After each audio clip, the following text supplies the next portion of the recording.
Hello प्यारे बच्चों, देखिए आज है 12th क्लास की फिजिक्स चैप्टर 3 और आज लेक्चर नंबर 57। पिछले लेक्चर में हम लोगों ने विभवमापी पढ़ा था। इस तरीके से कुछ मैंने फिगर बनाया था, आप लोगों को ध्यान होगा, और इसका पूरा सिद्धांत पूरा डिक्टेट किया था कि किस तरीके से ये कार्य करता है, शून्य विक्षेप की स्थिति कैसे प्राप्त होती है, विभव प्रवणता क्या होती है, उसकी सुग्राह्यता क्या होती है। इन पॉइंट्स की चर्चा हम पिछले उसमें कर चुके हैं। तो बच्चों, आपको ये वाला सर्किट बिल्कुल ध्यान होगा।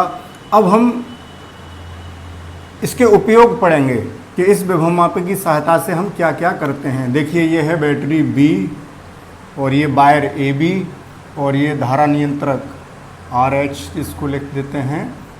धारा नियंत्रक है, से प्रतिरोध को कम ज़्यादा करके धारा का मान कम ज़्यादा कर लेते हैं। और ये कुंजी है K1 और ये बैटरी। हाँ बच्चों, एक बात ध्यान आ गई, पिछले लेक्चर में भी मैंने इस बैटरी को B लिख दिया था और वायर को भी मैंने यहाँ पॉइंट B दिया है, तो कन्फ्यूज़न पैदा हो सकता है कि हम जब B पॉइंट की बात कर रहे हैं तो इसकी बात कर रहे हैं कि बैटरी की। वो धोखे से लग गया है। इसको छोटा B लिख सकते हो या पूरा लिख दो, बैटरी लिख दो या B1 लिख दो या B डैश कर लो, अंतर कर लेना। पिछले लेक्चर में जब मैंने बाद में देखा, वीडियो समाप्त करने के बाद नज़र पड़ी, तो यहाँ भी B लिख दिया है। तो ये दिस B फॉर बैटरी और ये वायर AB वाला B है, तो इसको सही कर लेंगे आप। ये कोई ऐसी गलती नहीं है, वो B1 या B डैश या बैटरी लिखने से रह गया है। ये धारामापी है। अब इसका उपयोग हम करेंगे सबसे पहले, यानी विभवमापी के उपयोग पढ़ रहे हैं, यानी यूजेस ऑफ पोटेंशियोमीटर। पोटेंशियोमीटर, इसके यूज़ क्या क्या हैं वो समझना है। तो पहला इसका जो उपयोग है, दो सेलों के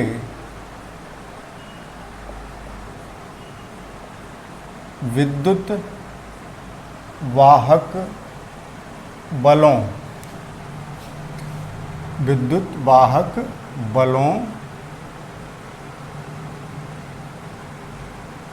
की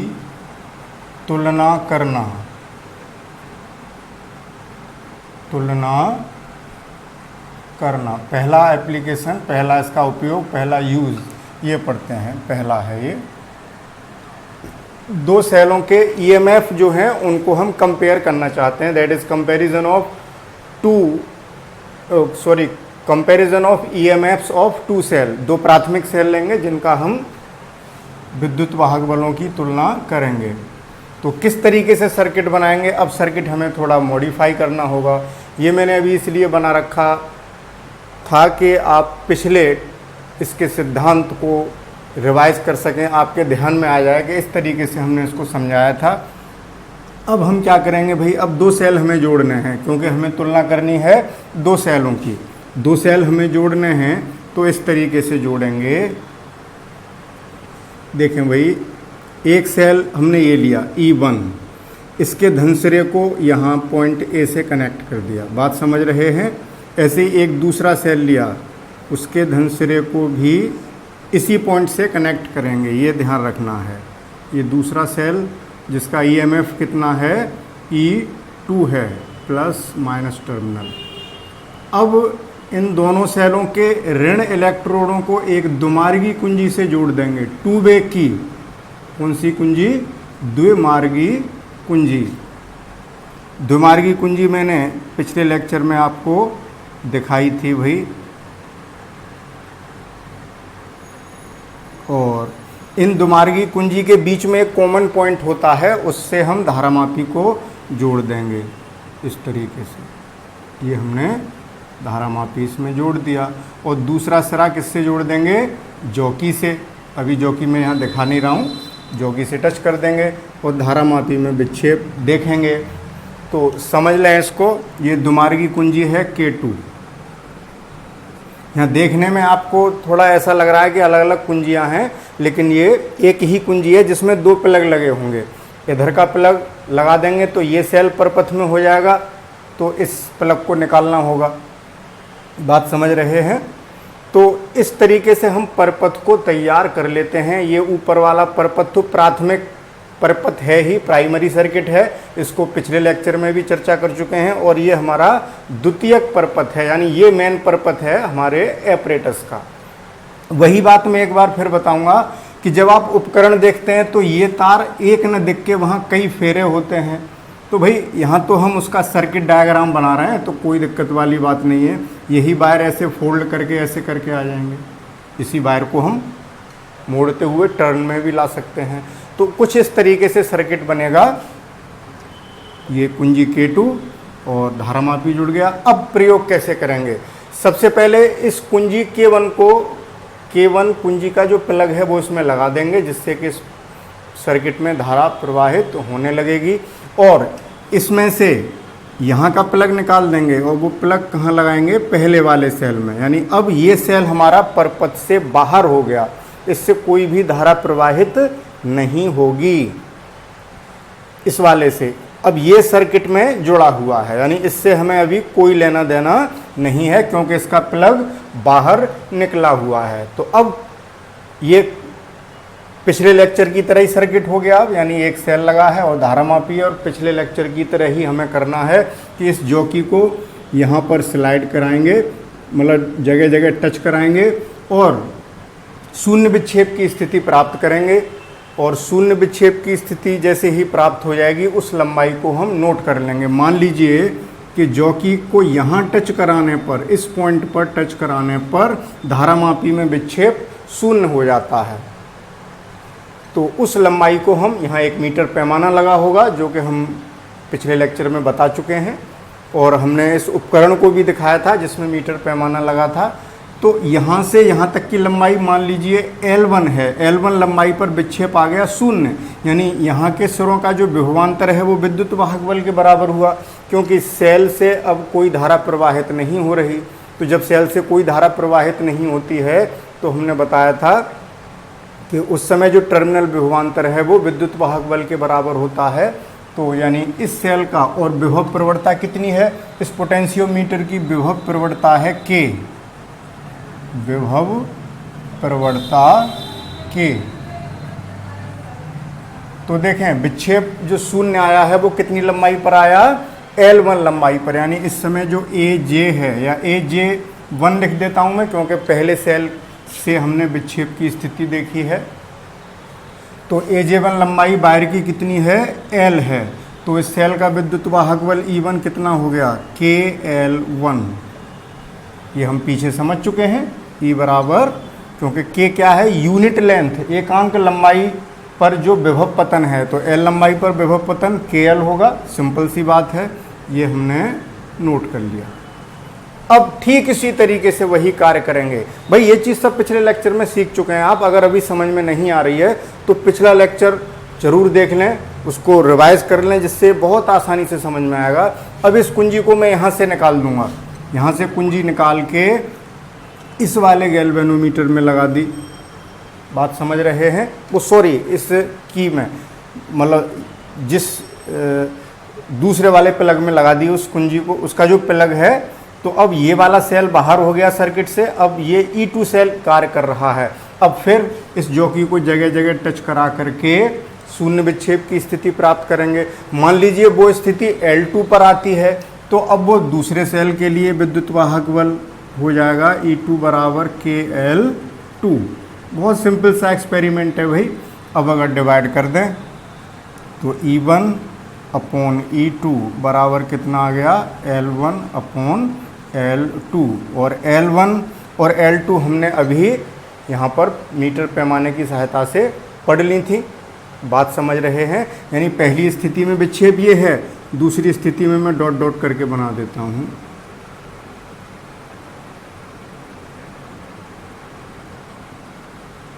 ये J2 है। वो दूसरे सेल से यहाँ भी आ सकता है, इससे कम दूरी पर भी आ सकता है, उससे कोई कंफ्यूज होने की ज़रूरत नहीं है। A से लेके J1 तक की लंबाई L1 थी और J2 तक की लंबाई L2 थी। तो इस स्थिति में ये हमारी सिचुएशन बन जाती है। ये दूसरी स्थिति में है।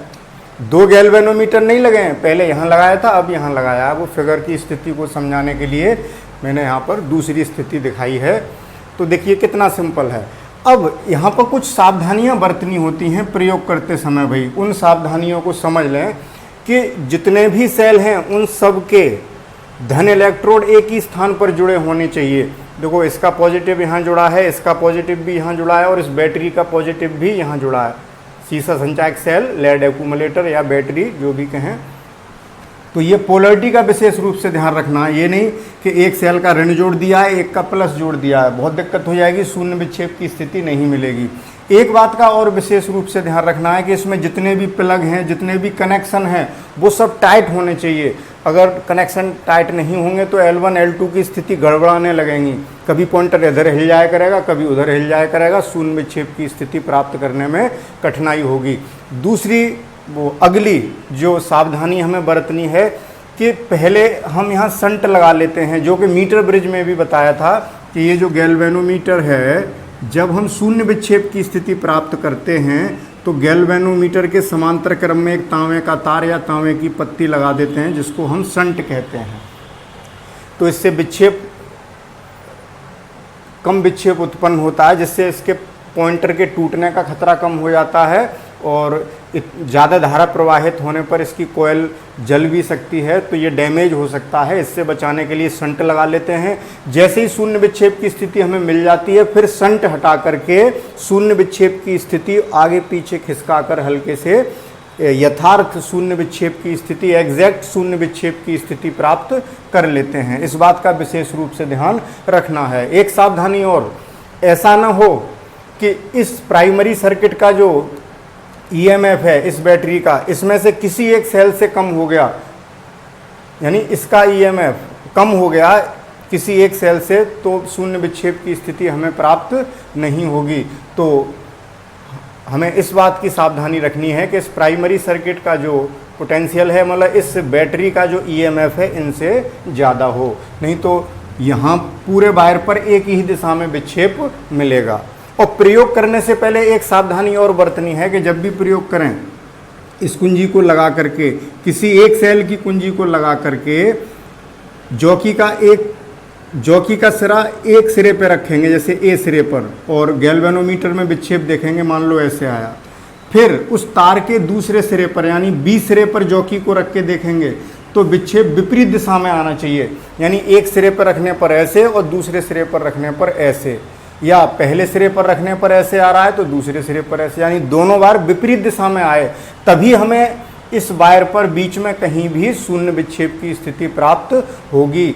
अगर पॉइंटर को दोनों सिरों पर रखने पर विक्षेप दोनों बार एक ही दिशा में मिल रहा है, इसका मतलब हमारे परपथ में कहीं कमी है, कोई कनेक्शन गलत जुड़ा हुआ है, या कोई प्लग ढीला है, या कोई स्क्रू, कोई पेच इस परपथ का ढीला है, या इसका विद्युत वाहक बल इनमें से कम है।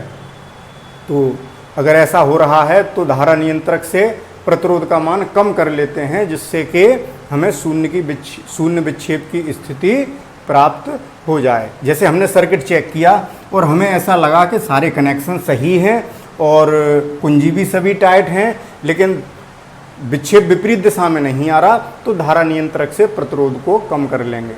बात समझ रहे हैं? जिससे प्राइमरी सर्किट का जो पोटेंशियल है वो इससे ज़्यादा हो जाए और हमें शून्य विक्षेप की स्थिति प्राप्त हो जाए। तो ये कुछ सावधानियां थीं इस प्रयोग को करते समय। तो उम्मीद है कि ये दो सेलों का विद्युत वाहक बल आपको समझ में आ गया होगा। देखिए कितना सिंपल है, एक बार इस सेल में कुंजी लगा के शून्य विक्षेप की स्थिति देख ली और लंबाई पढ़ ली, दूसरी बार कुंजी यहाँ से निकाल के इसमें लगा के दूसरे सेल से शून्य विक्षेप की स्थिति देख ली और उसको मीटर पैमाने से पढ़ लिया, वो लंबाई L2 हो गई और यहाँ रख देंगे, तो उन दोनों लंबाइयों का जो अनुपात है वही सेल के विद्युत वाहक बलों का अनुपात होगा। ओके, तो इसका एक स्क्रीनशॉट लीजिए। एक सेकंड बच्चों, ये AJ1 पहले मैं लंबाई L मान रहा था, लेकिन पहले सेल से L1 दिखाई है, तो ये L नहीं है, L1 है। भाई वो प्रिंटिंग मिस्टेक, हाथ से लिखते समय कुछ बोलते कुछ हैं, लिख कुछ जाता है, तो इस बात का आप ध्यान रखें। अब स्क्रीनशॉट लीजिए।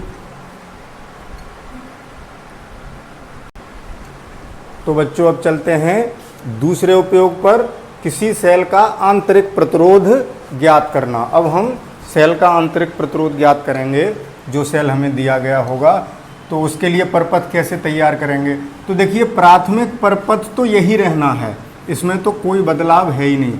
इसको जोड़ना आप सीख चुके होंगे, कई बार इसको आप लोगों ने समझ लिया है, तो कोई समस्या ही नहीं है।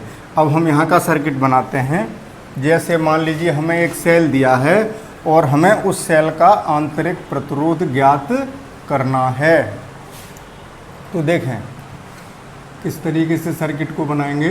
ये वाला सर्किट ठीक पहले जैसा ही, बैटरी के धन सिरे को इस बिंदु से जोड़ा और ऋण सिरे से एक कुंजी लगाते हुए, धारा नियंत्रक लगाते हुए बी सिरे से जोड़ दिया, यानी तार के दूसरे सिरे से। ये कौन सा तार है? जो विभवमापी के उपकरण पर लगा होता है।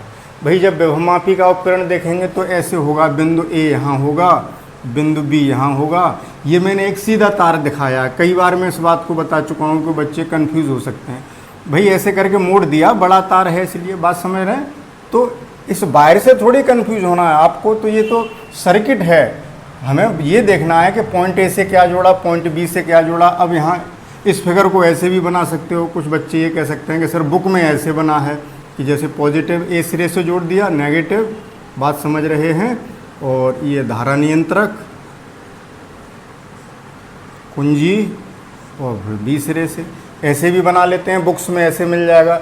तो अब ये बताइए इसमें और इसमें क्या अंतर है? कोई अंतर नहीं है।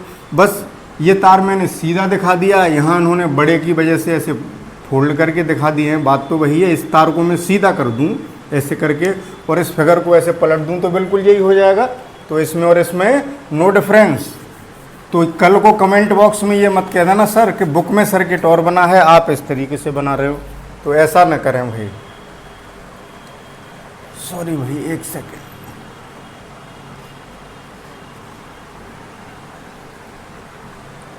तो अब जो सेल हमें दिया गया है उसका आंतरिक प्रतिरोध ज्ञात करना है। तो सर्किट बनाते हैं। जैसे दिस वन, ये सेल है, इसके धन सिरे को भी हम कहाँ जोड़ेंगे? ए पॉइंट से। अभी मैंने बताया था सावधानियों में, पॉजिटिव नेगेटिव, पॉजिटिव और नेगेटिव सिरा सेल का। और इसका विद्युत वाहक बल कितना है? ई है इस सेल का। तो अब हम क्या करते हैं कि यहीं इस सेल के साथ एक प्रतिरोध बॉक्स और जोड़ देंगे। प्रतिरोध बॉक्स भी भाई मैंने पिछले लेक्चर में या उससे पहले लेक्चर में दिखाया था कि ये रेसिस्टेंस बॉक्स है। उसमें बहुत सारे प्रतिरोधों की कुंजियाँ होती हैं। 1 ओम, 2 ओम की कुंजी होगी, 2 ओम की कुंजी होगी, 5 ओम की होगी। ये कॉम्बिनेशन इस तरीके से होते हैं जैसे आपके पास कॉइन्स होते हैं। आपने 1 रुपये का कॉइन देखा है कि उसी हिसाब से होंगी कि जिससे हम जो भी संभव प्रतिरोध हो बना सकें। जैसे हमें 3 ओम लगाना है तो 1 की कुंजी भी होनी चाहिए, 2 की भी होनी चाहिए। 7 लगाना है तो 5 की भी होनी चाहिए, 2 की भी होनी चाहिए।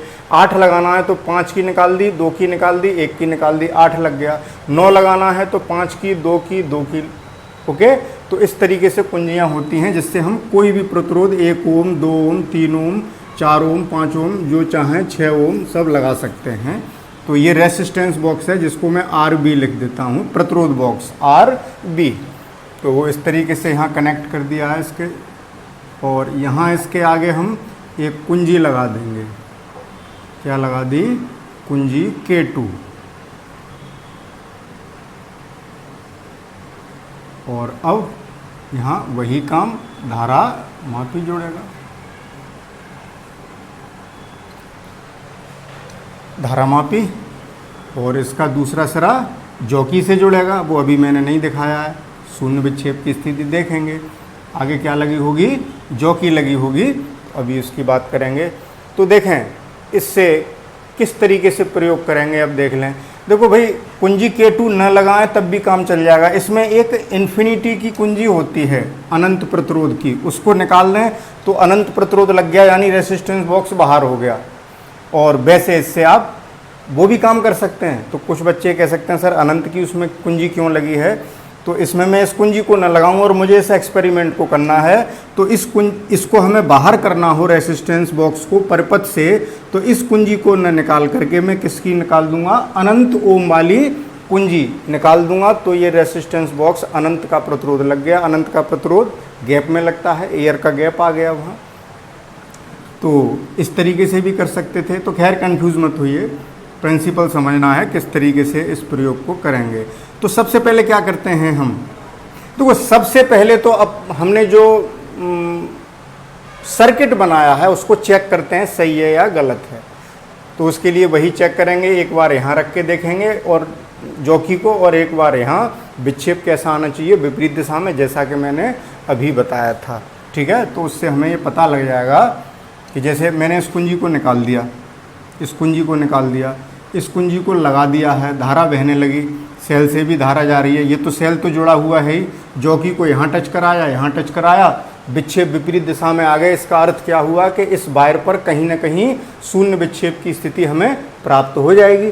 और यहाँ पर भी विक्षेप इधर आ रहा है और यहाँ पर भी विक्षेप इधर आ रहा है, तो भाई शून्य तक तो पहुँचेगा ही नहीं, शून्य तक नहीं पहुँचेगा, क्योंकि जो धारामापी में शून्य ऐसे है तो यहाँ डिवीज़न से इधर है 1 2 3, इधर भी 1 2 3 इस तरीके से।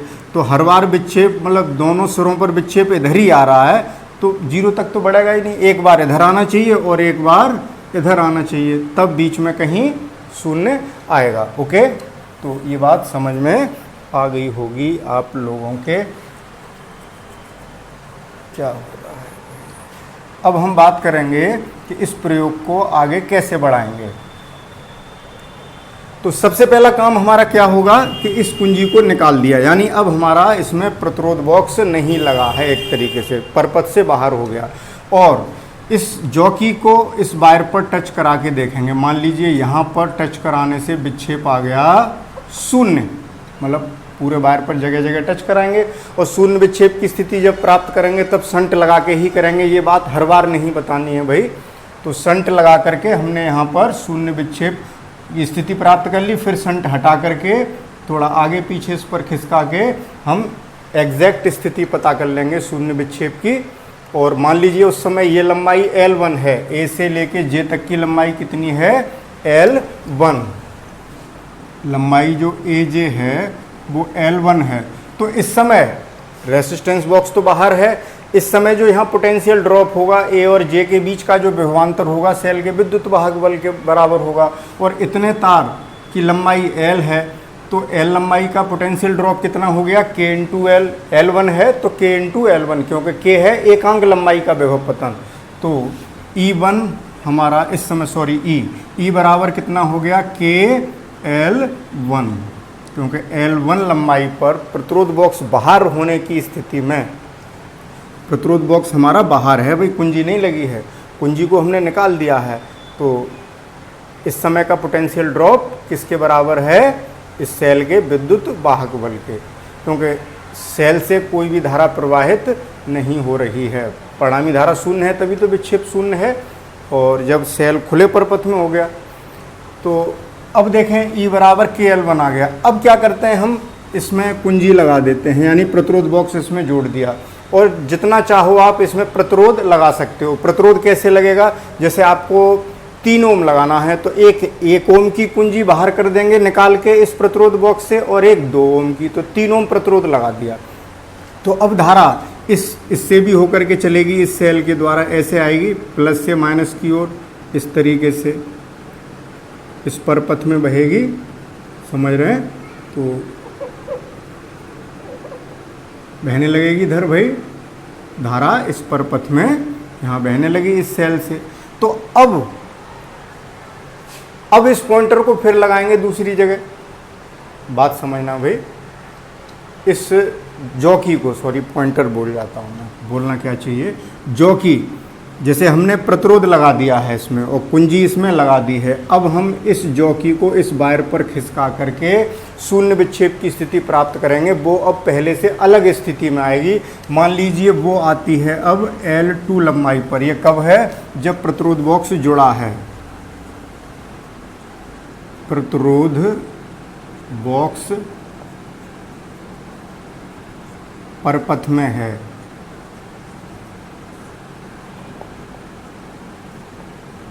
तो विक्षेप कब आ रहा है, L2 स्थिति में शून्य आ रहा है। तो अब ये क्या बताएगा इससे जो पोटेंशियल मिलेगा वो टर्मिनल विभवांतर मिलेगा, वो कितना होगा, टर्मिनल विभवांतर V बराबर K इंटू, अब कितनी लंबाई पर आया है, L2 पर।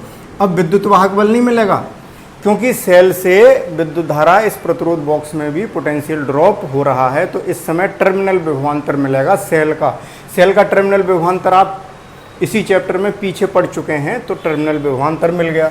अब सेल का आंतरिक प्रतिरोध ज्ञात करना है, तो उसके लिए देखें इस समय सेल में जो धारा बह रही होगी I बराबर वो कितनी होगी, E अपॉन सेल का विद्युत वाहक बल E है, प्रतिरोध इससे हमने कितना निकाला है, R ओम का, R कुछ भी हो सकता है, 3 ओम निकाला हो, 5 ओम, 7 ओम, प्लस आंतरिक प्रतिरोध सेल का, ये आप पीछे पढ़ चुके हैं, I बराबर ये, तो E बराबर यहाँ से कितना आ गया, I into R plus R।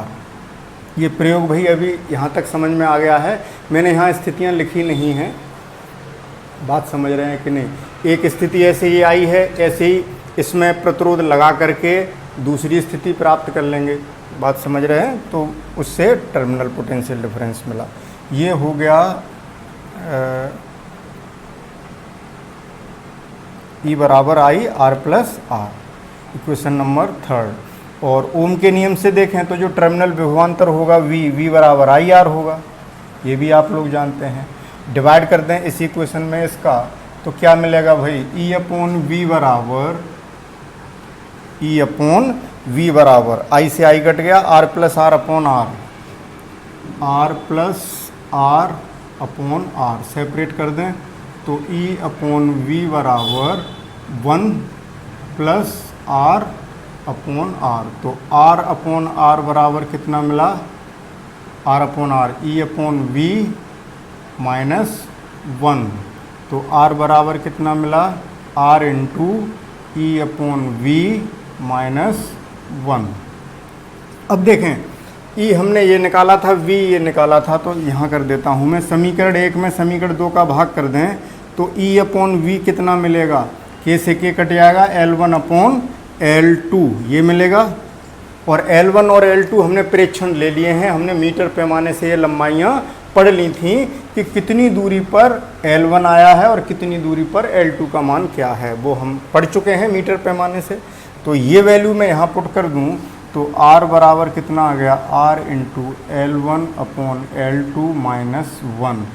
अब देखें R क्या है, यहाँ पर R जो है क्या है, सेल का आंतरिक प्रतिरोध,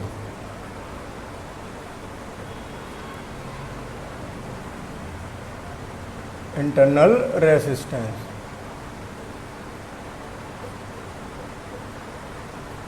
अब बच्चों देखें, हमें पता है कि हमने यहाँ R कितना निकाला है, 3 ओम निकाला है कि 5 ओम के 6 ओम के 7 ओम, वो वैल्यू यहाँ रखनी है। L1 कौन सी स्थिति है, जब ये कुंजी बाहर थी, सेल जुड़ा हुआ था परपथ में, उस समय विक्षेप कितनी दूरी पर आया था, पढ़ लिया है, पढ़ चुके हैं, ये दूरी पढ़ चुके हैं। 360 पे आया है कि 350 पर आया है कि 560 पर आया है कि 620 सेंटीमीटर पर आया है, ये पढ़ लिया है हमने। फिर प्रतिरोध लगा करके जो विक्षेप आया है वो L2 है, जो विक्षेप शून्य जहाँ आया है वो स्थिति क्या है, L2 है, तो वो भी हमने पढ़ ली है। तो हमें R पता है, L1 पता है, L2 पता है, यहाँ पुट करते ही हमें सेल का आंतरिक प्रतिरोध ज्ञात हो जाएगा। तो इस तरीके से इस प्रयोग से हम सेल का आंतरिक प्रतिरोध ज्ञात कर लेते हैं। ये आपके सिलेबस में वही प्रैक्टिकल्स भी हैं, तो जब प्रैक्टिकली जब इसको करेंगे तो और ज़्यादा क्लियर हो जाएगी बात। वैसे मैंने पूरी कोशिश की है। अब देखें, इसमें भी वही सावधानियां बरतनी हैं जो अभी पीछे बताई थी, तो 1-2 सावधानियां पीछे रह गई थी, वो अब फिर समझ लो। देखो भाई, जब प्रयोग नहीं कर रहे हैं, जब प्रेक्षण नहीं ले रहे हैं, अब हम कॉपी पर कुछ नोट कर रहे हैं, प्रेक्षण नोट कर रहे हैं, या टेबल बना रहे हैं, या कोई और अन्य काम कर रहे हैं, या कोई कैलकुलेशन करने लगे, उस समय इन कुंजियों को निकाल देना चाहिए, जिससे कि सेल से धारा इस सर्किट में बहती न रहे। क्योंकि सेल से धारा बहती रहेगी, वायर गर्म होगा, वायर के गर्म होने से इसका प्रतिरोध चेंज हो जाएगा, क्योंकि प्रतिरोध ताप पर निर्भर करता है, पीछे पड़ चुके हैं। तो हमारे जो रीडिंग्स हैं उसमें वेरिएशन आने लगेगा, फिर ये कहोगे कि अभी इतनी रीडिंग आ रही थी, अब इतना बड़ा अंतर कैसे आ गया। और जब जॉकी को इस पर टच कराओ तो ये नहीं कि जॉकी ली और खूब रगड़ के उस वायर पर हम ले जा रहे हैं दबा के, नहीं तो ये वायर कहीं मोटा कहीं पतला हो जाएगा तो उससे विभव प्रवणता अलग अलग जगह अलग अलग हो जाएगी, तो इसकी जो सेंसिटिविटी है वो उतनी नहीं रहेगी और इससे यथार्थ मान नहीं मिलेगा, तो उससे भी दिक्कत आएगी। तो इन चीज़ों को आपको विशेष रूप से ध्यान रखना है कि हमें क्या क्या सावधानी बरतनी है। तो पहले इसका एक स्क्रीनशॉट। तो बच्चों ये विभवमापी के दोनों उपयोग आप लोगों ने पढ़ लिए हैं, आपके सिलेबस में यही 2 उपयोग हैं। तो आज के लेक्चर को यहीं समाप्त करेंगे और कल इसी विभवमापी का एक और टॉपिक है कि विभवमापी वोल्टमीटर से श्रेष्ठ क्यों है, इसकी डिटेल चर्चा कल के लेक्चर में करेंगे, नहीं तो ये वीडियो बहुत लेंदी हो रहा है। तो इन दोनों उपयोगों को आप ढंग से, इनकी थ्योरी, इसकी प्रयोग विधि सब लिखेंगे कॉपी पर, जिससे एग्ज़ाम में आपको कोई दिक्कत न हो।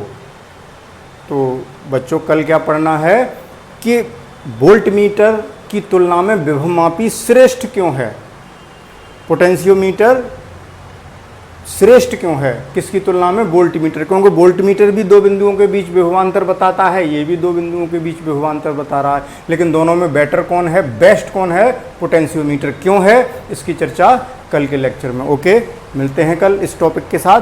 Thank you for watching.